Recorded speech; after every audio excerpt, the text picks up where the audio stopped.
Donc bonjour à toutes, bonjour à tous. Donc d'abord, je suis très content d'être là parce que je pense que c'est le premier séminaire, que je fais en présentiel. Et pourtant, j'étais un habitué en tant qu'universitaire depuis le début de la pandémie. Donc je suis content de voir des personnes en vrai. Je suis particulièrement heureux parce qu'aujourd'hui, on a un programme très intéressant. Donc on va s'intéresser à la manière de concevoir des modèles d'affaires à rendement positif pour l'écosystème. Donc je vais très très brièvement m'introduire, présenter aussi nos trois panélistes qui justement ont entrepris de concevoir des modèles d'affaires à rendement positif pour l'écosystème. Donc ils vont nous en parler. Je présenterai très rapidement un petit peu cette question des modèles d'affaires responsables ou à rendement positif ou durable, on dit parfois. Et ensuite, je leur laisserai la parole pour présenter, alors ce sera assez court, ils ont 6 minutes chacun, pour présenter leur propre modèle d'affaires, leur coopérative de solidarité, justement, qui vise à avoir une performance positive au niveau social, environnemental et avoir une certaine rentabilité, disons, économique. Ensuite, on aura une période de questions, donc assez longue. Du coup, vous pourrez poser toutes vos questions, donc c'est bien. Donc, ce que j'ai compris aussi au niveau technique, quelques petits mots avant de commencer vraiment la rencontre. Je crois qu'il est important que vous restiez assis, assises. Donc, je ne sais pas trop pourquoi. Je pense que c'est lié à la caméra. En tout cas, s'il vous plaît, ne bougez pas. Donc, on va pouvoir prendre toutes les questions. Donc, en salle, ça c'est un petit peu évident. Vous pourrez lever la main, poser vos questions. Mais ce qui est un peu plus amusant et intéressant, c'est que pour les personnes qui sont en ligne, donc je pense qu'elles nous entendent maintenant. Vous allez pouvoir aussi poser vos questions. Donc, il y a un chat, comme on dit. Nous, on a visibilité, les panélistes ont visibilité. Donc voilà, on pourra aussi, avec toutes les questions, je suis sûr qu'elles sont particulièrement intéressantes et on va pouvoir en discuter. Alors, sans plus attendre, donc moi, mon nom, c'est Luc Bresse, je suis professeur agrégé à l'Université Laval.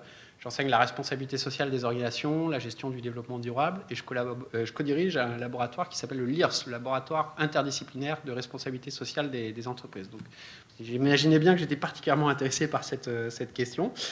Donc je vais présenter aussi maintenant nos trois panélistes. Alors, donc le premier panéliste qui prendra la parole ensuite pour nous présenter Coop EFA, c'est Charles-Hugo Maziad. Donc Charles Hugo est titulaire d'une attestation d'études supérieures en éducation relative à l'environnement de l'UQAM, d'une maîtrise en psychopédagogie de l'Université Laval. Il est également bachelier en enseignement de l'éducation physique et à la santé à l'Université Laval. Ça montre la qualité de nos diplômés. Après avoir enseigné au niveau primaire et secondaire, il s'est joint à Coop EFA en 2011, où il agit comme directeur général et éducateur spécialisé en ERE, donc éducation relative à l'environnement, en plus d'y être membre travailleur. En 2018, il est l'une des personnalités de la semaine à recevoir il reçoit le prix de la personnalité de la semaine par le Soleil Radio-Canada. Il est également lauréat du prix Magellan Saint-Pierre de l'Ordre du mérite coopératif et mutualiste québécois. Et en 2019, il reçoit des prix à chaque année quasiment. En 2019, il reçoit le prix du coopérateur émergent de Coopérative et Mutuelle Canada, soulignant ses efforts remarquables à la cause et au développement d'entreprises coopératives et mutuelles. Par ailleurs, il s'implique activement dans de nombreux jurys, notamment le jury de Force Avenir, le comité d'engagement de la Caisse des Jardins de Lévis, le conseil d'administration de l'UQMJ, un comité dédié à l'économie sociale, avec la Tresca. Alors je m'excuse, je ne sais pas ce que c'est que la Tresca. C'est la table régionale en économie sociale de Chaudière-Appalaches. D'accord, avec la Tresca, et comme ambassadeur de la ruche Chaudière-Appalaches. Ce sera notre premier panéliste. Ensuite, merci Luc pour ma présentation. Donc je suis Charles Hugo, merci. Non, alors, sur le programme, tu passes en deuxième, Antoine. Ah, pardon, d'accord. Mais, alors attention, c'est pas un ordre, c'est un ordre aléatoire qui a été généré par le programme. C'est pas lié au mérite de chacun des panélistes, qui est immense pour tous les trois. Donc notre deuxième panéliste, ce sera Antoine Suzor-Fortier, donc qui a fondé la COP de l'Arbre il y a plus de 15 ans. Donc il a été l'architecte de cette coopérative de solidarité dynamique œuvrant en développement durable régional. Il a su mettre à profit sa créativité, sa polyvalence et son leadership au service de la cause environnementale et coopérative des régions. Alors Antoine a reçu aussi de nombreux prix. Donc soulignons que M. Suzor-Fortier a obtenu en 2015 le titre de coopérateur par excellence du Gala d'excellence coopérative de la région de Québec-Appalaches et que son travail coopératif et en environnement a été souligné officiellement à l'Assemblée nationale du Québec où on lui a décerné en 2019 l'Ordre québécois du mérite coopératif et mutualiste. Donc Antoine agit également comme conseiller en environnement dans les organisations et les entreprises, comme conférencier et en enseignement. Il a été aussi, d'ailleurs, sur un plan peut-être plus militant, le cofondateur de Stop Oléoduc et Culpa chez nous. qui a permis de mettre un terme, si j'ai bien compris. Ça, c'est moi, par exemple. Il y a un mélange ici. Ah, je m'excuse. Alors, je m'excuse, mais ça permet de faire une transition. Donc, on sait que notre troisième panéliste, donc Simon Côté, qui est le coordinateur général chez Arbre Evolution, donc un passé de militant maintenant. Donc, voilà ce qu'il a fait. Il a été cofondateur de Stop Oléoduc et Coule pas chez nous, qui a permis de mettre un coup d'arrêt à Énergie Est. Exact. Si j'ai bien compris. Par ailleurs, malgré son indignation sur les injustices socio-économiques qui marquent notre époque, Simon est animé par une inébranlable foi en l'avenir. Son parcours de citoyen et sa démarche professionnelle sont ancrés dans les principes de justice sociale et de protection de l'environnement. Il a été formé en sciences politiques à l'UQAM, puis en environnement à Greenpeace, une bonne formation aussi. Simon est convaincu que l'implication citoyenne ne se résume pas à critiquer la mauvaise gouvernance politique et économique. Elle réside aussi et surtout dans la capacité à mettre sur pied des projets capables de structurer les solutions d'avenir. Et cet objectif nourrit son quotidien en tant que coordinateur général chez Arbre Evolution, une coopérative spécialisée en reboisement social et en éco-éducation. Donc voilà nos trois panélistes. Donc on est très très heureux de vous avoir. Alors peut-être quelques mots avant de leur donner la parole pour présenter justement leur modèle d'affaires un peu sur notre table de discussion aujourd'hui. Donc je pense que face disons, aux grands enjeux sociaux et environnementaux, il y a vraiment une prise de conscience assez forte. Alors évidemment, je dirais même dans l'économie en général, y compris l'économie très capitaliste, qu'il faut transformer notre économie, nos façons de faire, nos façons de produire, nos façons de consommer. On voit comment même dans les entreprises, les très grandes entreprises, aujourd'hui, ont tous des démarches de développement durable, de responsabilité sociale. Donc, par exemple, il y a une étude de KPMG qui sort chaque année, qui regarde les 250 plus grandes entreprises au monde, selon leur capitalisation, qui montre que plus de 90% d'entre elles font un rapport. Alors, évidemment, faire un rapport de développement durable, de RSE, c'est pas nécessairement suffisant. Ça peut renvoyer à des démarches qui sont en réalité très superficielles. Par ailleurs, on peut se poser la question de la rapidité de cette transition vers une économie plus durable, plus verte. Bon, ça, voilà, donc ça va peut-être pas assez vite, c'est pas assez profond. Donc, c'est pour ça qu'il y a toute une réflexion qui a émergé autour des modèles d'affaires et de ce qu'on peut appeler de manière très générale les modèles d'affaires responsables, parce qu'une façon de définir les modèles d'affaires, c'est de dire que c'est finalement l'ADN des entreprises. Donc par exemple, pour prendre un modèle d'affaires qui n'est d'ailleurs pas spécialement responsable, quand vous regardez la presse gratuite, l'idée de la presse gratuite, c'est que le modèle d'affaires tourne autour de l'idée qu'on vend aux annonceurs et pas aux lecteurs. Et tout d'un coup, toutes les activités de ces organisations vont se structurer dans cette direction, et ça va vraiment donner une cohérence très très spécifique aux entreprises qui font de la presse gratuite, qui est très différente, qui ont des activités très différentes d'une presse payante où on vendrait plutôt aux lecteurs et aux lectrices, quoi. Donc il y a eu un peu cette réflexion, et de plus en plus on s'est dit, si on peut transformer finalement ces modèles d'affaires, si on peut trouver des modèles d'affaires qui sont plus responsables, donc on pourrait dire, comme on le fait aujourd'hui tout à fait avec un rendement positif pour l'écosystème, et ben dans ce cas-là on va être en mesure de vraiment transformer l'activité des organisations, de transformer les marchés, et finalement de transformer de proche en proche toute l'économie. Alors, ce qui pose la question de qu'est-ce qu'un modèle d'affaires responsable ou qu'est-ce qu'un modèle d'affaires à rendement positif, hein. Et là, ce qu'il faut bien comprendre, c'est qu'il y a deux aspects. Donc, il faut avant tout, sans doute, qu'il y ait un modèle d'affaires. Ce qui veut dire qu'il faut que ces organisations produisent ou offrent des services et des produits et qu'elles en tirent une certaine rentabilité disons, d'une certaine manière, par le marché. Ce qui est important de bien comprendre, c'est que les revenus doivent être générés par ça et surtout par opposition, disons, à des organisations qui fonctionnent plus sur un mode de subvention qui est très honorable, mais qui peut entraîner, enfin, qui peut être assez consommatrice de ressources. Donc pour moi, il y a un modèle d'affaires à partir du moment où on arrive à générer des revenus par la vente de produits et services. Et finalement, il peut y avoir des subventions, bien sûr. Même les grandes entreprises, même les multinationales qui œuvrent dans le pétrole ont des subventions. Mais la recherche de subventions n'est pas l'essentiel de l'activité qui permet de générer des revenus. Je pense que c'est à partir de ce moment-là qu'il y a un modèle d'affaires. Donc ça, c'est la première chose.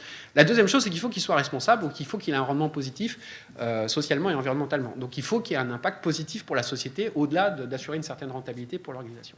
Donc c'est vraiment ces deux composantes, et c'est un peu ça que j'aimerais explorer. Et mes questions sont sans doute tournées autour de ça par rapport à nos conférenciers, à nos panélistes. Ce que je peux dire aussi, ce qui est basé sur les différentes recherches que j'ai pu effectuer, la littérature et tout, c'est que c'est très difficile de faire un modèle d'affaires responsable, parce que déjà, il y a une contrainte de faire un modèle d'affaires. Donc ça, n'importe quel entrepreneur l'a, et c'est déjà pas facile. Quand on regarde les taux de survie des organisations à 2 ans, 5 ans, on voit que très rapidement que c'est très difficile de faire un modèle d'affaires. Mais en plus, on ajoute une deuxième contrainte, c'est qu'il faut qu'il soit responsable. Donc il faut qu'il y ait des bénéfices pour la société. Et là, ça devient encore plus compliqué, et on peut relever un certain nombre de défis très rapidement. Moi, j'en note 5 qui sont très récurrents, on verra si ça vous touche, qu'on trouve souvent dans ces modèles d'affaires. Donc le premier défi, c'est le changement d'échelle. Donc souvent, on arrive à avoir des modèles d'affaires qui sont très responsables, mais ça reste très local. Et en fait, on touche une toute petite partie du marché et donc de l'économie. Le deuxième défi qu'on trouve souvent, c'est de trouver un équilibre entre une relation, je dirais, vraiment transactionnelle, commerciale, habituelle, par rapport aux utilisateurs, utilisatrices, consommateurs, consommatrices, qui ont des attentes un peu de consommateurs et de consommatrices aussi, et une relation plus riche. Et c'est pas toujours évident de trouver un équilibre entre les deux, quoi. Un deuxième un troisième défi, c'est l'importance de la cohérence. Donc souvent, les consommateurs, consommatrices, les gens qui utilisent des produits ou services, des modèles d'affaires responsables, sont des gens très exigeants, bien éduqués, critiques, conscients. Et donc ça oblige à une très très grande cohérence et ça peut être un peu difficile et c'est une contrainte sans doute supplémentaire qu'on n'aurait pas ou moins dans une entreprise, disons, capitaliste plus classique, quoi. Le quatrième défi, c'est vraiment la mesure et la communication de l'impact social et environnemental. Donc c'est souvent pas évident par rapport aussi à la mesure à l'impact classique de la performance financière. Hein. Pour ça, on sait, il y a des comptables, il y a des bilans, etc. Mais comment on mesure un impact social et environnemental? Voilà, si vous êtes dans la lutte contre la pauvreté, ça veut dire quoi de réussir dans la lutte contre la pauvreté? Qui vous sortez de la pauvreté?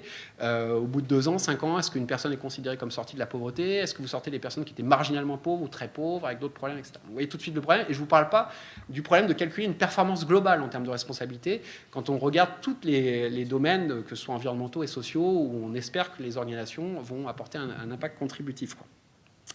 Et le dernier problème, et ensuite je vous donnerai la parole, c'est la monétisation des services. Donc à partir du moment où, comme je le disais tout à l'heure, on a un modèle d'affaires, c'est-à-dire qu'on vend des services ou des produits, c'est-à-dire qu'on met un prix, on les vend. Et ça pose tout un tas de questions. Par exemple, qu'est-ce qu'un prix équitable? Qu'est-ce qu'on fait des revenus aussi, hein? Est-ce qu'on les garde pour soi, on capitalise? Ce qui peut être légitime aussi, par exemple, pour réinvestir, et aussi parce qu'il faut bien faire vivre les personnes dans l'organisation, mais bon, il y a sans doute une certaine limite. Quels sont les effets aussi des prix qu'on fixe, hein? Par exemple, ce sera probablement peut-être moins le cas aujourd'hui, mais quand on regarde les coops qui font de l'électricité ou de l'énergie, notamment en Europe, en fonction de votre grille tarifaire, vous allez être en mesure peut-être de jouer sur la consommation de vos consommateurs, consommatrices, et ça c'est intéressant parce que ça vous donne un levier.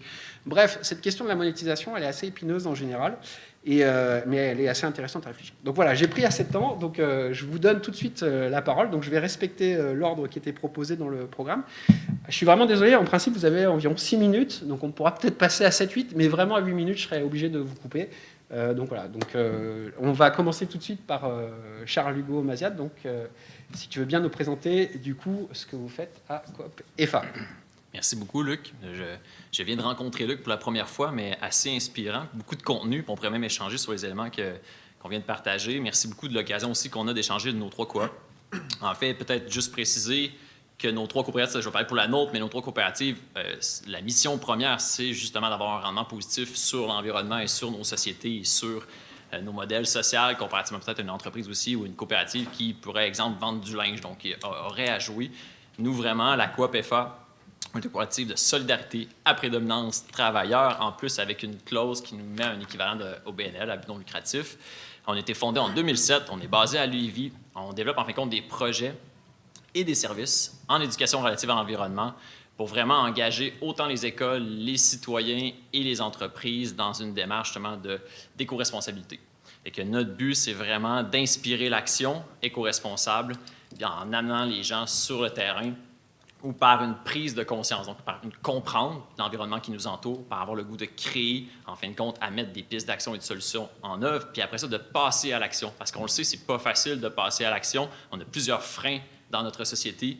Nous-mêmes, je pense qu'il faut être réaliste. Alors, on veut essayer de contrer ces freins-là à travers les projets que la Coop EFA mène à travers le Québec.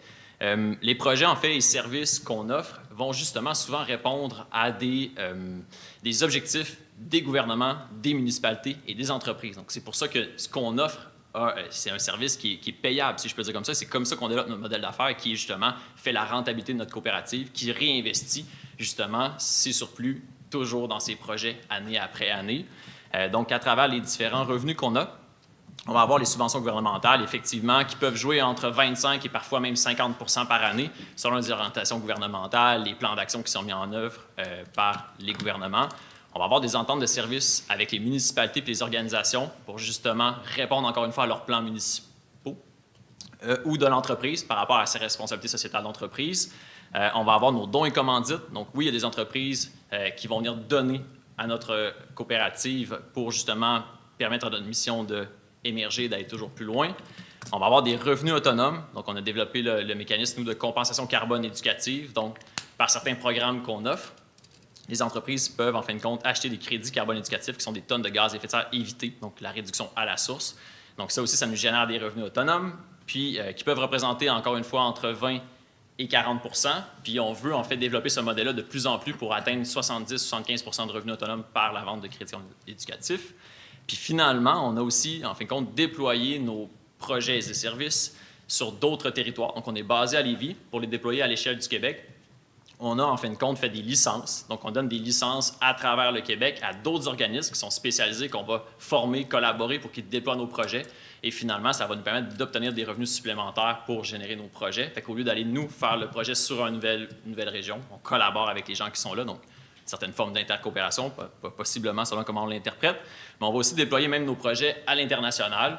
Donc, on va vraiment, là, à ce moment-là, vendre le droit d'utilisation de nos projets sur d'autres territoires, comme on a fait la preuve qu'il y avait de l'impact par nos projets. Les autres pays, certaines organisations sont intéressées à les acquérir. Puis finalement, ce qu'on vient faire, c'est mutualiser notre projet avec d'autres organisations qui vont venir investir dedans et donc augmenter, si je peux dire, les capitaux pour réinvestir dans le projet puis développer nos outils. Fait que c'est différentes formes, justement, de revenus qui étaient vraiment importantes pour nos modèles, pour notre modèle d'affaires, pour être capable, justement, d'être viable dans le temps. Puis si je reviens à notre mission, pour nous, c'est toujours de toucher toujours plus de gens, engager toujours plus de gens vers l'éco-responsabilité, vers une certaine sobriété carbone, mais plus générale encore. Carbone, c'est comme un thème, mais en gros, de revenir à peut-être différents modes plus sobres. Donc, je ne sais pas si je m'arrête là, on a plein de choses à dire, mais je... Alors, peut-être, non, c'est très intéressant. Enfin, moi, ça m'a beaucoup intéressé, donc j'ai déjà un certain nombre de questions. Peut-être ce que je propose, c'est qu'on passe tous les panélistes les uns après les autres, puis ensuite on regroupera les questions, si ça vous convient.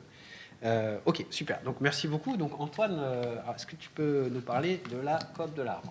Oui, merci Luc. Bonjour tout le monde. Donc la Coop de l'Arbre, nous, c'est une coopérative de solidarité comme mes deux collègues ici, à finalité non lucrative. Et c'est une organisation qui a comme mission de faire la promotion de l'importance de l'arbre. Donc c'est très simple. On fait différents services et on met en marché différents produits afin de sensibiliser les gens aux différentes fonctions que l'arbre peut avoir, que ce soit dans la lutte au changement climatique, au niveau de la protection de l'environnement, l'érosion des berges, de la forêt, la purification de l'air, bref, toutes ces fonctions écologiques, mais aussi ces fonctions économiques, puis ces fonctions sociales. Donc, au fond, toute l'organisation, depuis 15 ans, a été construite dans cette idée-là d'amener les gens à se conscientiser sur l'importance de l'arbre puis l'impact que ça a sur le court et le moyen terme. Donc, un symbole, on va chercher vraiment un symbole dans cette mission-là. Hein. C'est simple, c'est facile à comprendre. Tout le monde, quand vous étiez jeune, vous avez planté des arbres, jeunes ou adultes, bref. Donc, c'est vraiment un symbole qui est fort pour nous. Et cette mission-là se déploie au fond, par la vente de services. Donc, on va chez monsieur, madame, tout le monde, les municipalités, les entreprises, pour s'occuper des arbres des gens ou des organisations. Et d'un autre côté, on met en marché aussi des produits qui viennent de l'arbre. Donc, ça peut être le fameux sirop d'érable, sirop de bouleau, mais aussi les champignons de la forêt, les épices forestières. Donc, on a créé une bannière qui s'appelle Forêt gourmande et qui met finalement de l'avant 25 produits qui sont offerts dans une espèce de food truck qui permet de sensibiliser aussi les gens sur les différents produits de la forêt. Mais derrière ça, toujours, on a l'idée d'amener la notion de l'arbre et de la forêt et son rôle dans, au fond, de l'adaptation au changement climatique ou la lutte au changement climatique. Et finalement, le modèle d'affaires est construit en fonction que ces services et produits-là, les profits qu'ils génèrent sont réinvestis dans une mission éducative, d'éducation environnementale, qu'on va adopter au fur et à mesure, au fil des années. Certaines périodes, c'était plus une petite maison d'édition. On faisait des ouvrages pratiques sur comment construire sa maison sans briser la forêt, par exemple. Après, ça peut être un projet qu'on a à Baie-Saint-Paul qui s'appelle Bicycle, de vélo partage, qui permet aux gens d'utiliser un peu comme le Bixi, mais dans un village comme Baie-Saint-Paul, des vélos à prix modique. Donc, cette mission éducative-là va varier au fur et à mesure de nos associations, de nos partenariats, pendant plusieurs années jusqu'à récemment, puis on est encore en train de faire ce partenariat-là, mais c'est en train d'évoluer, entre autres avec la réserve de la biosphère de Charlevoix, où on va travailler avec les entreprises pour évaluer leurs émissions de gaz à effet de serre, regarder avec eux comment les réduire, les compenser ensuite par plantation d'arbres. Donc, vous voyez un peu l'idée, vente de produits et de services et les profits réinvestis dans des projets éducatifs qui sont, au fond, sélectionnés par les membres, le conseil d'administration, puis par aussi un peu la réaction, si on veut, ou les besoins du milieu qui sont exprimés par nos partenaires publics. Donc, c'est une toute petite coopérative qui est à une douzaine d'employés réguliers, puis à peu près 8-9 collaborateurs. Donc, au fond, vous voyez, c'est tout petit. Fait que je me retrouve très bien dans les 5 défis que Luc, tout à l'heure, a mentionnés, parce que chacun de ces défis-là, j'avais l'impression de voir mon plan d'action des prochaines années. En effet, tous ces enjeux-là étaient ultra pertinents. C'est une petite organisation et oui, certes, il y a des enjeux de développement, comment on passe d'une structure, je ne sais pas, d'1 million de dollars de chiffre d'affaires par année à 20 millions, tout en restant conforme à nos principes et valeurs et aussi tout en ayant cette approche très familiale qu'on a dans des petites coopératives comme la nôtre. C'est sûr que tout le monde est ami. Il y a une portion de vie associative importante. Les conditions de travail c'est vraiment la primauté du travailleur sur le profit. Donc, c'est des semaines avec des horaires adaptés, très conciliant famille-travail. Donc, tout ça, ça a un coût aussi. Donc, en effet, je me retrouvais beaucoup dans les différents défis que Luc amenait. Donc, voilà pour la coop de l'Arbre. Alors, merci beaucoup. Là aussi, plusieurs questions qui sont intéressantes qu'on pourra avoir un peu tout à l'heure, notamment sur le lien entre les services qu'on fait, qui permettent de nourrir la mission. Je pense qu'il y avait 2 modèles légèrement différents, si j'ai bien compris. On pourra y revenir tout à l'heure. Donc Simon, si tu veux bien nous présenter Arbre Évolution. Merci Luc, merci les amis d'être là. Arbre Évolution, on ne peut pas dire que c'est un modèle d'affaires qui a été intentionnellement conçu dès le départ, là. Il y a vraiment beaucoup d'adaptations parce qu'on a commencé tout petit à 0 employé parce qu'on était bénévole au début. Donc, tranquillement, pas vite, on a structuré le modèle d'affaires au fur et à mesure on va dire, des idées qu'on avait. Puis, ça s'est fait vraiment progressivement. Je dirais que, disons, depuis 5-6 ans, on a vraiment une façon de développer nos services et nos programmes et nos concours et tout ça, qui permettent une circularité, si je peux le dire, là, entre les revenus.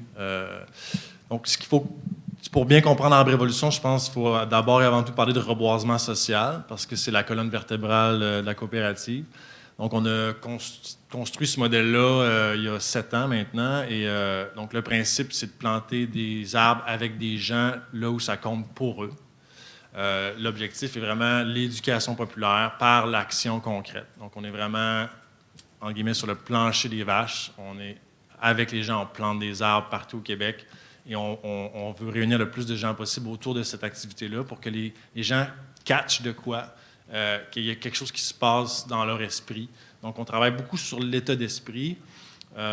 Puis, dans le discours qu'on tient à Révolution, nous, notre point de vue sur les changements climatiques puis la lutte au changement climatique, c'est pratiquement une question d'état d'esprit. En fait, oui, c'est bon de planter des milliards et des milliards d'arbres, mais si les citoyens de demain sont des coupeurs de milliards et de milliards d'arbres, on n'est pas plus avancé.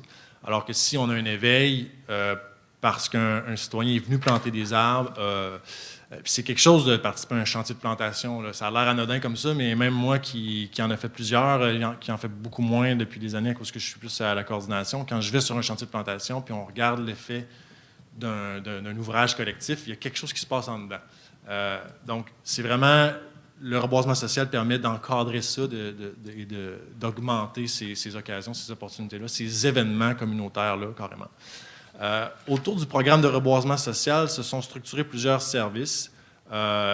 Donc, si on regarde un peu l'organigramme ici, on voit qu'il y a différents éléments autour de la coopérative. On a d'abord le verger de l'évolution, qui est un projet en soi, et on parlait d'éco-éducation et de projets qu'on fait avec les profits liés à nos services et tout ça. Le verger de l'évolution est un parfait exemple de ça.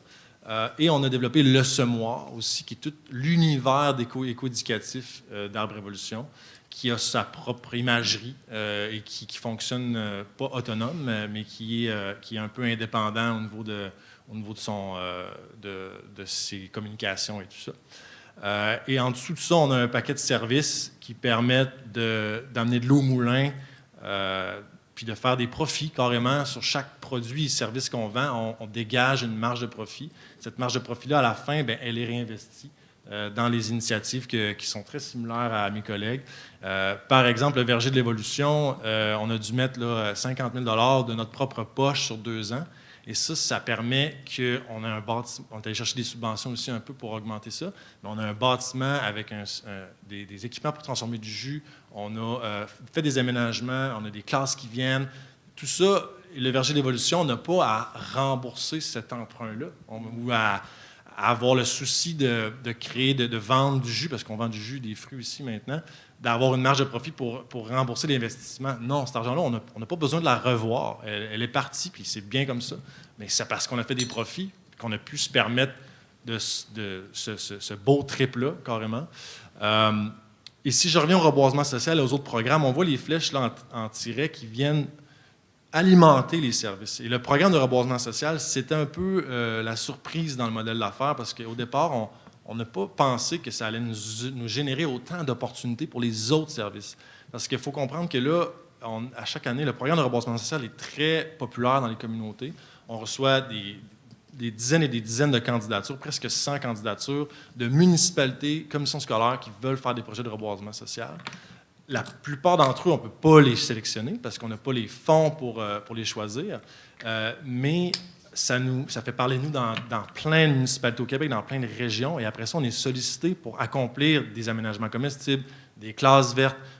Donc, ça fait travailler nos équipes. Ça implique une grosse logistique au niveau des équipes. C'est-à-dire qu'on a des équipes, on a des employés au Saguenay, on a des employés à Montréal, à Lillet. On a au moins une quinzaine d'employés pour permettre à tout ça de fonctionner. Et on a des lieux où on reçoit de la marchandise, où on doit traiter. C'est très... les opérations sont heavy metal quand même, mais c'est trippant au bout. La gang est très... on voit qu'on fait un impact. Donc, les employés, les membres et tout ça sont au poste, sont au front. Donc, les programmes permettent de générer de l'activité pour les services. C'est la même chose pour le nouveau programme Carbone Riverain, qui est un autre programme de compensation carbone. On fait de la compensation carbone, les trois. Et les concours ici permettent de donner de la visibilité à différents services. Et les concours sont financés par des partenariats. Donc, c'est comme si on se servait des partenariats pour mettre en lumière des services. C'est quand même un jackpot, là. Au lieu de payer des publicités sur Facebook puis de payer des entreprises de communication pour mettre en valeur tes services, mais non, parce que tu as une mission sociale, parce que les entreprises voient en toi une façon de livrer leur bonne volonté. Nous, on est le récipient d'énormément de bonne volonté et ça permet de réorienter ça de façon structurée dans le modèle que vous voyez devant vous. Donc, je dirais ça par rapport au reboisement social, par rapport aux services qui sont nourris par ça. L'organigramme parle de soi, là, au niveau de tous les services sont énumérés là. Les services qui appartiennent plus sous le chapeau du semoir sont là. Évidemment, tout l'argent va à Arbre Évolution, mais on comprend qu'il y a différentes activités, quand même pas mal. C'est beaucoup de monde à gérer. Mais on est une coopérative de solidarité avec des membres travailleurs. Donc, tout le monde a tatoué sur le cœur. Ça fait toute la différence pour nous, la mission sociale, le fait qu'on est tous sur le même pied d'égalité. Par rapport aux subventions, mais on a mettons qu'on enlève la subvention salariale d'urgence cette année, parce que, une chance qu'elle était là, on a à peu près 3 % de nos revenus qui viennent des subventions. Donc, tout le reste, c'est vraiment des services. Le programme de reboisement social est financé par le service de compensation carbone. Donc, les entreprises compensent par le reboisement social. Bientôt, ils pourront compenser par Carbone Riverain. Donc, tout ça se tient très bien et on a bien du fun. C'était vraiment très intéressant. Malheureusement, on arrive à la fin du temps imparti. Alors, merci beaucoup. Bon, j'espère qu'on pourra faire un peu de reboisement social chez nous à Saint-Roch, où on en a cruellement besoin. On a cruellement besoin d'arbres. Désolé. Saint-Roch de quoi? Saint-Roch en Basse-Ville, juste en bas. Là, vraiment, on est très dépourvu en canopée, quoi. Alors, on va passer aux questions. Donc, évidemment, vous n'hésitez pas si vous souhaitez poser une question, vous levez la main. Alors, comment ça se passe pour le chat? Est-ce que ça va apparaître sur les écrans ou... Oui. Je vais la diffuser à l'écran. D'accord. Alors, peut-être du coup, donc je vais voir s'il y a des questions. Moi, j'en ai un certain nombre. Alors, c'est peut-être un peu moi qui avais ancré un peu le débat trop mais autour vraiment du modèle d'affaires, de la structure de revenus et tout. Et donc c'était super intéressant, d'autant plus que j'ai vu qu'il y avait 3 structures de revenus différentes. On pourra en parler après.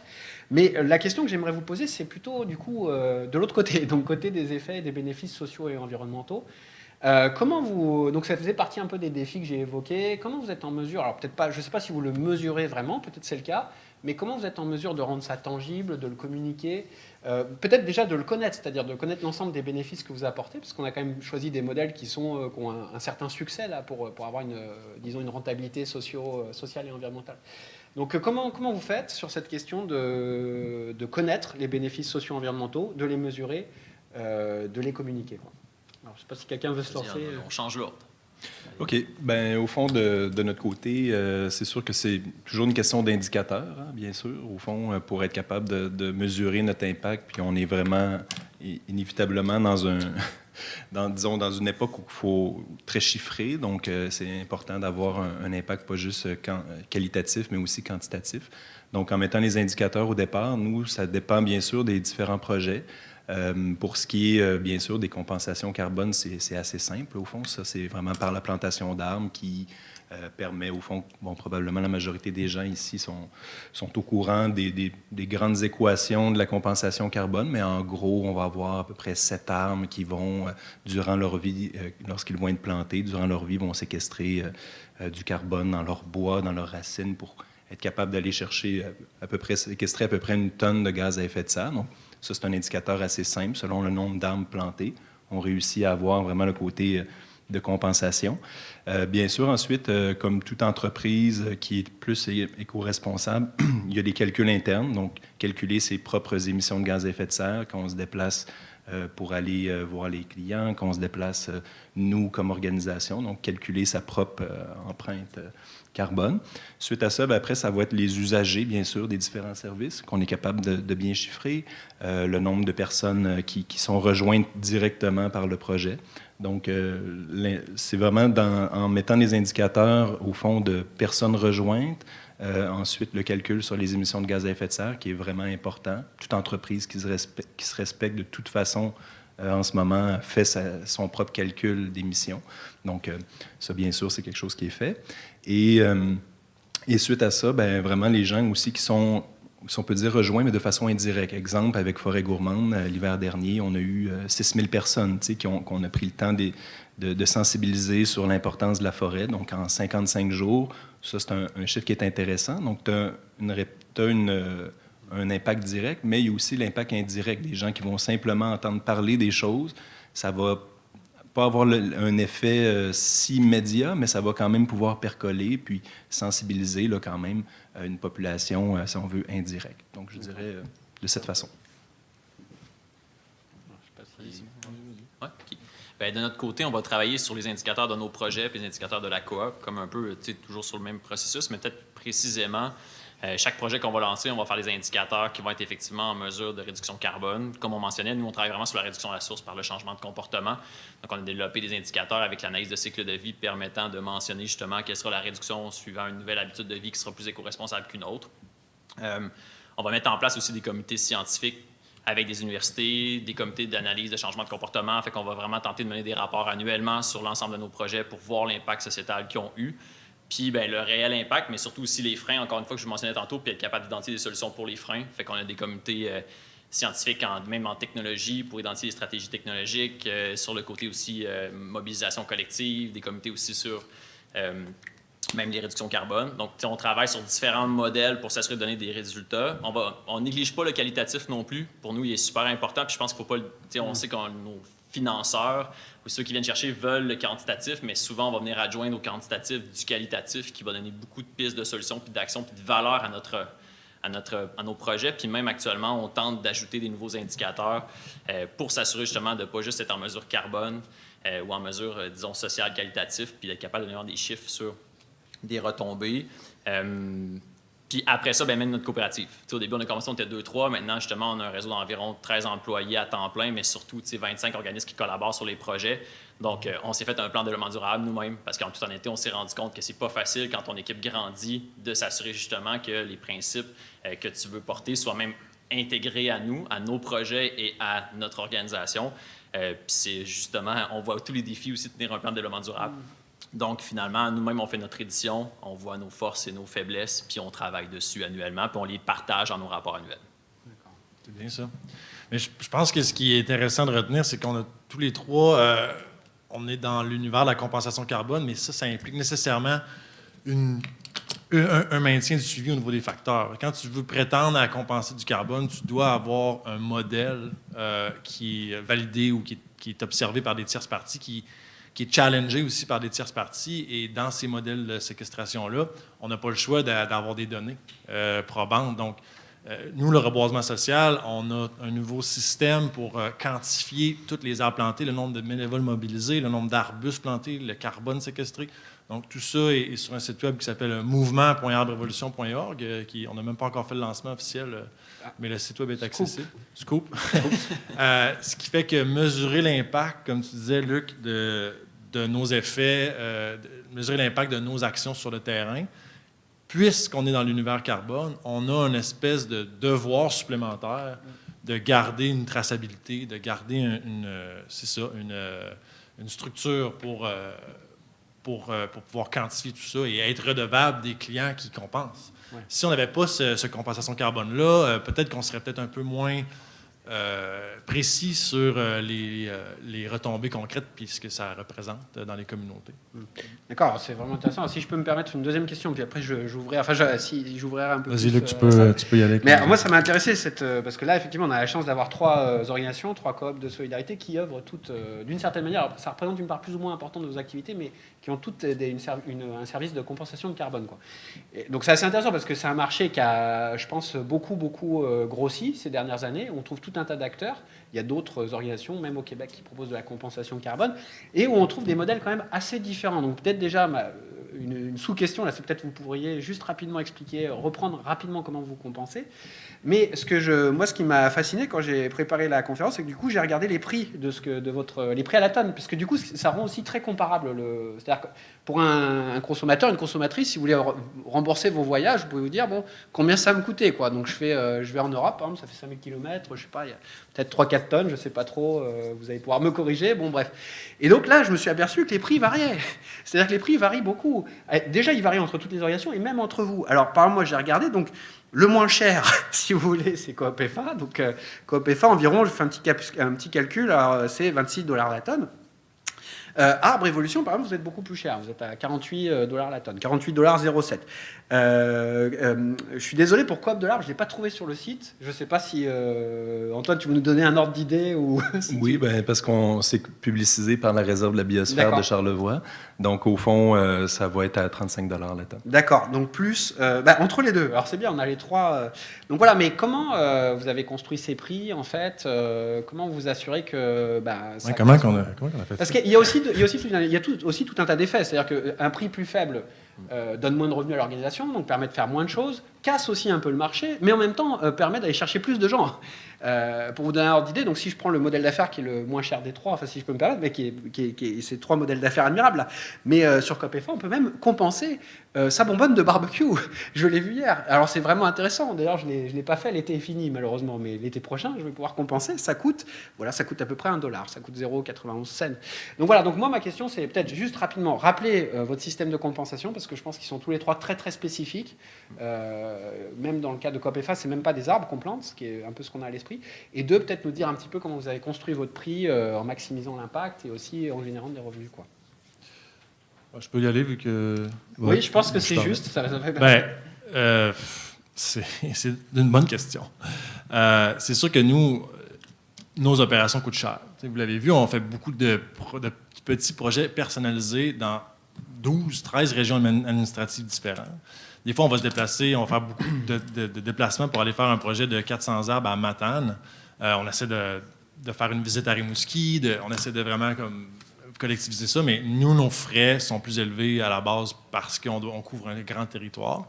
Mais on a commencé à 4 $ l'arbre, après ça, on a monté à 5 $ l'arbre. On s'est rendu compte qu'on ne faisait pas d'argent et que c'était pas solvable. On est monté à 7,95 $. Là, on est rendu à 10 $. Donc, ça a évolué vraiment au cours des années. On le sait que le marché du carbone évolue, puis ça tend à augmenter aussi. Là, probablement même que sur le marché régie, là, on va approcher les 50 $ la tonne dans quelques années si on se fie aux élus. Là. Donc, je pense que ce qui guide ça, c'est la solvabilité du modèle.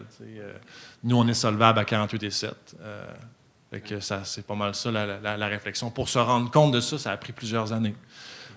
Puis là, on est correct avec le fait qu'on est plus cher.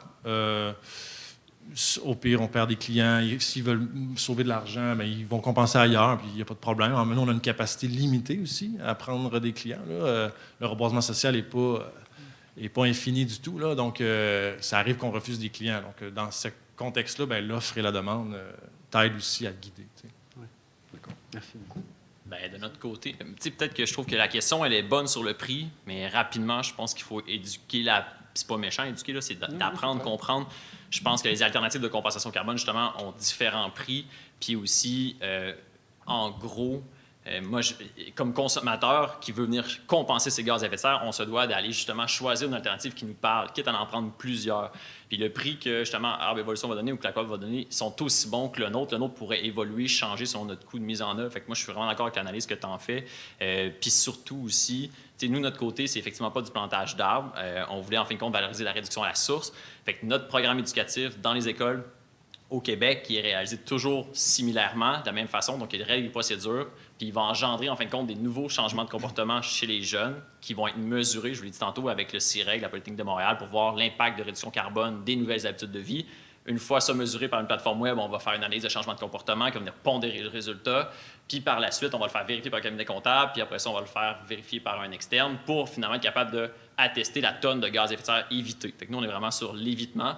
Ici, on est sur la séquestration. Voilà plusieurs alternatives à jumeler, à mon avis, premièrement. Fait qu'il faut toutes les encourager. Je vais vous dire ça.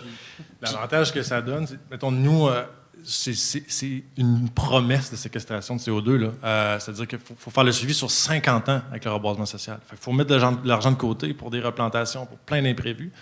Alors, vous, il y a d'autres enjeux, mais vous n'avez pas ces gens-là, vous êtes comme à la source. Donc, c'est deux façons de vendre le carbone. Là. Exact. Puis, notre prix, peut-être pour le mentionner aussi, pourrait être plus élevé. Donc, la valeur du coûtant devrait justement tourner aux alentours de 60 $. Donc, nous, actuellement, on est comme si on faisait juste vivre de notre compensation carbone pour offrir notre service, puisque notre coût, il est cher, c'est 2 500 $ par classe. Et on le sait que c'est cher, mais on croit en cette valeur-là. Bien, justement, je vous l'ai dit tantôt, on a des ententes de service avec les municipalités, on a des subventions, fait on a un modèle d'affaires qui permet de réduire le coût. Mais notre but, je vous l'ai dit, c'est d'augmenter, de diminuer notre dépendance aux subventions. Fait que, tant mieux si vous avez réussi, puis ça fonctionne bien. Nous, de notre côté, ça a été vraiment un service qu'on a mis en application pour répondre aux besoins des entreprises de la région de Charlevoix. Donc, on s'est vraiment ajusté sur tout simplement une étude du marché. On a déterminé le prix, puis on s'est organisé avec ça.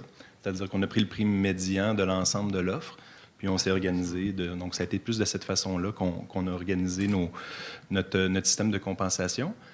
Mais ce qui est le plus important, bien sûr, en amont, avec une entreprise, quand on regarde avec une entreprise, une organisation, un événement dans notre région, que ce soit le festif ou une entreprise qui construit des bateaux, qui sont tous clients chez nous, bien, au fond, il y a avant tout un travail avec eux d'évaluation de ces émissions-là, mais aussi de déterminer des actions pour qu'ils soient capables de réduire leurs émissions. Puis la compensation devient comme une option, si on veut, complémentaire, mais c'est important parce que Charles-Antoine le mentionnait, la compensation, c'est une chose, mais la réduction, c'est nettement plus... au fond, en un, c'est ce qu'on veut. Hein? On veut réduire ces émissions-là. Donc, si on est capable de conseiller les organisations, les événements, ou monsieur, madame, tout le monde, sur des changements de comportement, c'est la priorité première.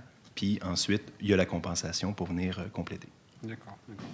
Super intéressant. Merci. Peut-être juste une question un peu technique, parce qu'on a mentionné le marché compensateur. Je pense que c'était le SPED, hein, le marché du... Ce qu'on appelle le marché du carbone. Ça, c'est le marché régie. Mais c'est ça. Mais je pense qu'il y a pas de... Il est relativement étanche. C'est-à-dire que les entreprises... Mais il n'y a aucun de nous qui est sur le marché Il régie. y a 10... C'est le marché volontaire. Ouais, donc, OK, super. Bon, super intéressant. Alors, je ne sais pas s'il y a des questions dans la salle. Sinon, évidemment, il faudra aussi qu'on parle des ressources humaines, parce que là, on en a parlé un petit peu, on en a échangé autour de ça. Alors, est-ce qu'il y a quelqu'un qui souhaite poser une question? Est-ce qu'en ligne aussi, on a des choses sur le chat? Non, c'est calme pour l'instant. Bon, très bien. D'accord. Alors, ce que je vais faire, c'est que je vais continuer à poser mes questions, parce que j'en ai plein. Mais si je vois quelqu'un qui lève la main, ou même qui se jette sur nous comme ça en criant, je vais lui donner immédiatement la parole, je promets. Donc voilà. Alors, moi, donc, une autre question qui était intéressante, et qui pour moi renvoie un petit peu au défi du style de relation qu'on est en mesure d'établir. Alors, j'ai parlé plutôt des consommateurs, consommatrices ou utilisateurs, mais je pense que c'est un peu le même problème aussi avec les employés. C'est-à-dire que, d'une certaine manière, il faut créer des relations très fortes, sans doute plus fortes que dans une entreprise traditionnelle. Bon, on peut imaginer qu'un employé vient, il fait ses heures, voilà, il est payé, c'est correct, mais c'est comme ça. Mais il faut aussi quand même, on est quand même aussi des relations économiques, avec des enjeux pour les personnes qui veulent acheter leur maison, ou leur chalet, ou je ne sais quoi. Donc comment vous gérez un petit peu sur cette tension quels sont, ça, sans doute, il y a ça offre des bénéfices, mais ça crée aussi des problèmes. Enfin voilà, j'aimerais vous écouter un petit peu autour de votre gestion des employés. Ouais, je me lance. De notre côté, ça a été quand même un bon défi dans la dernière année et demie. Parce qu'on était en croissance, parce qu'on a besoin de faire grandir l'équipe. On passait de 5, 4, 5, 6 personnes à 12 avec un réseau. Donc, il a vraiment fallu revoir. Un, parce que le personnel en place, au moment où on a fait notre croissance, en fin de compte, était des gens très terrain. Et là, on passait vers un modèle d'affaires plutôt de coordination, gestion. Donc, nous, c'est sûr que ça a challengé notre équipe terrain qui devenait plus des coordonnateurs. Donc, il y a eu ce repositionnement-là qu'on est encore en train de vivre ensemble. Donc, avec nos membres de soutien, nos membres travailleurs et nos employés, on est en train actuellement de, je vais dire, redéfinir justement le volet membres travailleurs. Puis qui, pour nous, est la force de notre modèle d'affaires, c'est de dire, comme employé, à la base, j'ai le goût d'entreprendre la réussite, la viabilité de notre mission, de notre organisation. Donc, finalement, il n'y a pas juste, tu sais, comme je porte un titre de directeur général, là, mais ça, c'est suite à un exercice d'équité salariale, parce qu'à la base, j'étais coordonnateur, puis c'était bien parfait aussi. Fait qu'en gros, je veux dire, un titre, c'est un titre, mais nous, on veut que tout le monde, sur un même plancher, travaille ensemble à amener la mission. Puis en étant membre travailleur, ça devrait servir à ça. On a vécu des difficultés et des challenges, justement, vis-à-vis ça, parce que, justement, nos réalités familiales, personnelles sont très challengeantes quand c'est temps de prendre des choix pour une organisation, que ce soit sur le salaire, que ce soit sur les conditions, que ce soit sur les efforts à mettre en dehors du travail. Fait que ça, c'est des vrais défis que nous, on essaie de passer au travers, mais qui nous challengent beaucoup, mais on en jase ouvertement. Avec les organisations avec qui je parle depuis un an, moi, j'ai pas de gêne à le mentionner parce que c'est un sujet pas tabou, là. Mais voilà, fait que ça, c'est un vrai, mais c'est pas en recrutement. Actuellement, on a beaucoup de gens intéressés. Moi, on travaille beaucoup sur la rétention pour ne pas être vu comme un tremplin. Oui. On est beaucoup vu comme un tremplin, puis on a le goût d'être vu comme une entreprise. Tu sais, que moi, à 40 ans, j'ai encore le goût d'être là, puis à 50 aussi. Ouais, c'est intéressant. Oui, puis je pense qu'Antoine, t'en parlais au début, on est une famille. Ça, c'est tellement challengeant parce que c'est des amis. Moi, là-dedans, c'est mes frères, mes sœurs, à la limite, quand on parle de salaire. Puis moi, je suis le coordonnateur général qui doit prendre certaines décisions, mais cette année, on s'est rendu compte que ça ne marchait plus. Je ne pouvais plus avoir ce poids-là, moi, donc là, on a un comité RH maintenant pour gérer ces questions épineuses-là. Donc, je l'ai dit tantôt, mais je pense que la mission est le game changer dans notre cas. Donc, vraiment, les employés adhèrent au mouvement qu'on veut faire et ils sont ils deviennent une pièce maîtresse de l'organisation. Puis, ce qui est formidable avec une coopérative, et de travailleurs, dans lesquels il y a des travailleurs, ce sont pratiquement les travailleurs qui déterminent leurs propres conditions de salaire, leurs propres conditions leurs propres avantages sociaux et tout ça. Donc, c'est toutes des réflexions qu'on fait ensemble. Ça prend du temps, il faut se dégager ça coûte cher en Airbnb, puis en bouffe, puis tout ça, mais en même temps, tout le monde est payé, puis on réfléchit collectivement à OK, on veut-tu des REER, on veut-tu un régime de retraite, des assurances, comment est-ce qu'on gère ça? Donc, c'est des décisions on partage un peu le fardeau et la complexité que ces questions-là imposent à tout le monde. Et tout le monde le prenne le prenne bien. Puis sont partie prenante des décisions administratives aussi grâce au modèle de gouvernance. Ouais. Je ne sais pas si Antoine, tu veux ajouter quelque chose peut-être juste rapidement, comme toute organisation, il y a des enjeux de disponibilité de la main-d'œuvre, des travailleurs spécialisés, des jeunes professionnels. Donc, tous les modèles d'affaires à finalité positive pour l'environnement ont en quelque sorte aussi cet enjeu-là, mais l'atout d'être très attrayant en termes d'un certain public, au fond, d'une certaine tranche de la population. En général, plus jeune. Nous, c'est quand même pas mal ce qui a été constaté. C'est une valeur qui est fondamentale chez une certaine génération plus qu'une autre. Donc, ça tombe bien. Nos activités s'inscrivent dans cet esprit-là. Donc, nous, on le vit, cet aspect-là que rendu à 40 ans, ben là, on va en perdre. Là, mais il y a des nouveaux qui vont arriver, sauf au fond, les dirigeants ou les gens qui en font vraiment leur projet de vie, puis qu'ils vivent vraiment comme leur entreprise coopérative. Mais c'est certain qu'il y a comme un âge où on le voit, là, qu'il y a il y a un désir plus, des fois, de sécurité, des priorités qui changent dans la vie. Fait que c'est pour ça que je trouvais ça vraiment intéressant d'entendre Charles-Antoine dire qu'eux, étant donné qu'ils se sont comme professionnalisés, finalement, dans leur travail, bien, cet enjeu-là devient fondamental d'être capable que les gens se projettent sur le long terme. Nous, on a fait l'inverse. Au niveau de la compensation, on trouvait que c'était quand même... On est à la fin de notre épisode compensation carbone. On termine d'offrir ce service-là pour, justement...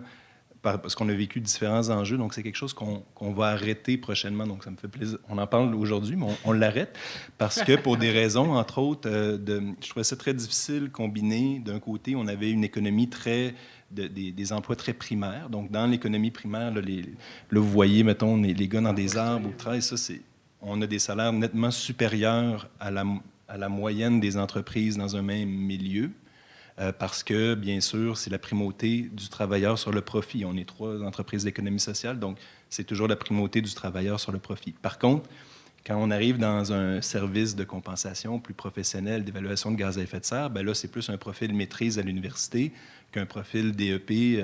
Donc, inévitablement, cette situation-là, on l'a gardée, nous, pendant plusieurs années, mais là, on est en train de la laisser aller pour focusser plus justement dans une économie un petit peu plus primaire, service professionnel, mais d'experts, moins d'accompagnement, moins de compensation, parce qu'on voyait cet enjeu-là comme très difficile à concilier. D'un côté, même au niveau des assurances, quand tu as un travailleur qui monte dans un arbre, puis un autre qui fait un bilan diagnostic, c'est pas si simple. Donc, je pense que d'un côté, il y a la professionnalisation pour être sûr de garder les gens passés 40 ans est comme nécessaire, parce que, dans mon exemple personnel, j'ai perdu plein de gens qui sont partis, au fond, au gouvernement ou au BAP, pour ne nommer que ceux-là. Donc, il y a de la compétition, des fois, qui est très difficile, bien sûr, à remporter. D'accord, super, merci. Donc, c'est vraiment intéressant. Du coup, vous êtes vus aussi un peu comme des organisations où il fait bon démarrer sa carrière, mais c'est plus tard que peut-être ça devient plus... c'est un peu ça que je retiens. Ben, sauf Charles-Antoine, peut-être que moi, j'ai bien aimé là, Charles Hugo. Excuse-moi. Pas grave. Pardon, Charles-Antoine. Non, c'est pas... Mais je trouvais ça vraiment intéressant d'entendre cette préoccupation-là, parce qu'en effet, c'est un bon défi. Là.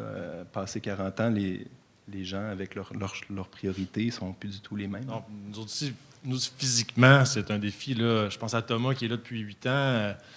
Là, il y a 40 ans, il commence à avoir une tendinite, il ne peut plus planter des arbres comme avant. Donc, c'est sûr que là, on va, oui, trouver une façon, puis il ne veut pas partir non plus, fait que on va trouver une façon de mettre en charge, de professionnaliser, comme tu dis, son apport à la coopérative. Fait qu'on est là-dedans avec certains employés parce qu'il n'y a personne qui veut partir, puis tout le monde veut être là le plus longtemps possible. Mais c'est ça, le corps change. D'accord. Alors, merci beaucoup. En fait, alors, c'est pas très clair pour moi. Je lance sur le programme. On est jusqu'à 10h30. Si j'ai le temps pour une dernière chose, peut-être. Moi, c'est largement ma faute, mais finalement, on a relativement peu parlé de votre statut du coup de coopérative de solidarité. Donc, je ne sais pas si vous voulez. On peut faire un tour juste si vous voulez ajouter quelques mots par rapport à ça, parce que c'est quand même. Donc, c'est ma faute encore une fois, mais peut-être nous dire un petit peu et en lien quand même, par contre, avec le thème du modèle d'affaires. Donc, on a pu déjà évoquer des choses. Par exemple, c'était intéressant, Simon évoquait comment les travailleurs participent aussi à leurs conditions salariales et du coup, ça permet de aussi gérer les tensions. Mais bon, voilà, alors si vous voulez, j'aimerais vous entendre une dernière fois pour voir un peu peut-être ce que ça apporte finalement d'être une coopérative de solidarité pour ce style de modèle d'affaires. Ben, c'est sûr que la coopérative de solidarité, ce qui est vraiment intéressant, c'est que c'est ce qui se rapproche le plus d'une structure juridique d'OBNL sans en être un. Hein. Donc, au fond, on a souvent l'OBNL standard avec 7 administrateurs et la direction qui est séparée du conseil d'administration. Puis nous, ben, c'est ce qui ne nous intéressait pas, au fond. Le but, c'est que pour mobiliser, pour être capable d'avoir des équipes qui travaillent dans leur entreprise coopérative, dans leur projet, ben, le but, c'est justement de donner un accès au conseil d'administration, à la planification, aux décisions, aux employés, aux membres utilisateurs qui sont, dans notre cas à nous, des propriétaires de forêt qui participent à notre activité, ou des membres soutiens, qui sont des gens qui soutiennent, que ce soit économiquement, philosophiquement, qui adhèrent. Donc, c'est vraiment intéressant comme structure, étant donné que ça permet cette mobilisation-là, mais en même temps, ça permet aussi une capacité d'action-réaction, étant donné que les travailleurs sont eux-mêmes décideurs de la planification. Donc ça, c'est quelque chose qui est très bien. Puis en même temps, qui permet aussi, dans le cadre d'un modèle d'affaires positif pour l'environnement, de rassurer, si on veut, tous les bailleurs de fonds ou les partenaires sur la finalité des sous. Étant donné que la majorité des coopératives de solidarité, bon, c'est pas de facto obligatoire, mais la grande majorité vont choisir de plutôt reverser leur argent, pas en ristourne, mais plutôt directement dans les améliorations, en salaire, à des projets. Donc, ça aussi, c'est garant d'une certaine éthique, là. Moi, je rajoutais à ça, c'est un peu différent dans notre cas. La coopérative de solidarité, il y a des membres travailleurs, mais des membres producteurs. Dans notre cas, producteurs-consommateurs, dans la même catégorie, mais dans notre cas, c'est des membres producteurs et des membres de soutien. Dans tous les cas, c'est 500 $ pour être membre de la coopérative. Donc, un employé qui veut devenir membre, c'est sûr que s'il travaille quelques heures par saison, il ne fera peut-être pas le move de mettre son argent. Un membre producteur, et là, c'est un peu aussi, j'en profite pour parler d'un enjeu qu'on a des fois. On n'a pas la même adhérence, on va dire, adhérence de cœur ou entre un membre producteur et un membre travailleur. Le membre producteur va nous permettre d'offrir un service technique spécialisé où on va charger cher de l'heure, mais c'est parce que de l'autre côté, le membre producteur aussi nous facture cher parce que c'est un service technique spécialisé. Donc, nous, on doit garder en tête que ce membre-là, il s'attend en quelque sorte à ce qu'on lui génère des services. Donc, c'est un sous-traitant, carrément. C'est un sous-traitant qui a une fidélité supplémentaire, qui peut être sur le conseil d'administration, qui peut être impliqué. Mais des fois, on a un enjeu entre que ce ne soit pas juste un sous-traitant qui a décidé de mettre 500$, mais que ce soit quelqu'un qui est partie prenante de l'organisme. Donc, on a des discussions autour de ça. Souvent, on essaie d'être le plus transparent possible, mais les membres producteurs, il y a un côté un peu plus business à s'associer à la coopérative. Et des fois, ça amène des discussions différentes. Mais la plupart des membres, tous nos membres sont sur la même longueur d'onde. C'est des gens avec qui donc, je serais ami. Tu sais, juste pour m'éclairer, parce qu'ils ont la même participation à la gouvernance, par contre. Ouais. Tous les membres, c'est ça le... D'accord. Il y a moins de sièges de membres producteurs au CA, mais le CA doit avoir au moins un membre de chaque catégorie. Puis, donc, il y a ça que je voulais ajouter. Je voulais ajouter d'autres choses, mais ça m'a quitté l'esprit. J'ajoute pas. Je suis dans le même sens. On est des membres de soutien, membres travailleurs. Ce conseil d'administration, c'est l'importance de justement être représenté. Puis pour nous, les membres de soutien sont super importants. C'est un peu des conseillers, des experts, oui, sur la gouvernance, mais même on a formé des sous-comités après qui viennent aider justement la viabilité de la coop, donc ils sont très impliqués. Puis vu que je n'ai pas trop parlé, je veux juste, on s'était dit aussi, en tout cas, nous, on a un peu un cœur militant, là, mais dans le sens de faire la représentation puis de faire savoir l'importance d'investir dans la jeunesse, dans l'éducation, dans notre société. Je veux juste faire le cue parce que je ne sais pas si je vais reparler, mais on a des élections, on a tout ça. C'est vraiment important de faire des choix politiques importants pour amener que la jeunesse soit mise de l'avant puis qu'il y ait les solutions puis les fonds nécessaires pour que cette jeunesse-là prenne action puis leur donner le pouvoir d'agir, leur donner le pouvoir de décider. Fait que ça, je fais ma petite revendication là-dessus parce que je vois tout ça passer aujourd'hui. Puis sur le modèle d'impact positif que nous, on a parce qu'on travaille à ça, comme organisation puis les autres coops qui peut-être nous écoutent, c'est justement de travailler avec des organisations comme les nôtres pour ensemble vous aider et ensemble élaborer des stratégies qui vont nous permettre d'avoir plus d'impact positif, peu importe la nature de votre organisation. Donc, go, parce que c'est notre rôle comme organisation de donner des solutions tangibles puis à qui on offre nos services, qui reçoivent finalement des services plus responsables. D'accord. Alors, je pense que c'était vraiment... Merci beaucoup à vous trois. Donc, je pense que c'était un bon moment pour faire le Q, effectivement, parce qu'on me fait signe que là, ça y est, on a terminé, on a dépassé. Bon, c'est un peu prévisible. Donc, alors, simplement, pour terminer, je tiens donc à nouveau à remercier chaleureusement nos trois panélistes. Donc, merci beaucoup. C'était assez passionnant. 3 modèles d'affaires, donc à rendement positif qui fonctionnent. Donc, il y a le modèle d'affaires, il y a l'impact. on a pu en apprendre un peu plus autour de ça aujourd'hui.